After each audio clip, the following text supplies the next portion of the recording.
Epektibo na ngayong araw ang Executive Order No. 39 na nagtatakda ng price ceiling sa bigas.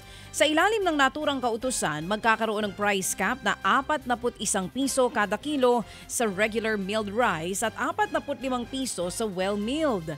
Layo nitong makontrol ang presyo ng bigas sa mga pamilihan. Yun nga lang, nanawagan ng Grains Retailers Confederation of the Philippines o GRECON ng Eastern Visayas na wag naman sanang madaliin ang pagpapatupad nito. Ayon sa grupo, ang iba raw kasing retailers may nakaimbak pang stock ng bigas na nakuha nila noong mataas pa ang presyo nito. Panawagan nila, bigyan sila ng panahon para i-dispatch siya para hindi sila malugi. Huwag sana na-implement ura-urada. Kasi kami pong mga retailers, may mga stock po kaming nabili na ang mahal pa, napakamahal. So mangyayari nito, lugi ang mangyayari dito sa amin, na kalugian ang aabutan namin.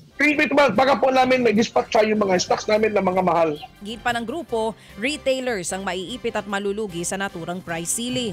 Mataas na raw kasi ang presyo ng bigas pagdating sa kanila, lalo't dumadaan pa ito sa millers o wholesalers. Panawagan sana ng grupo sa wholesalers at rice millers pa lang, ipatupad na ang price ceiling. Yun nga lang, aminado rin ng grupo na maaaring mga magsasaka na naman ang mamroblema sa kanilang kita kung pipilitin ng mga itong bumili ng murang palay, lalo't magastos magtanim sa Pilipinas.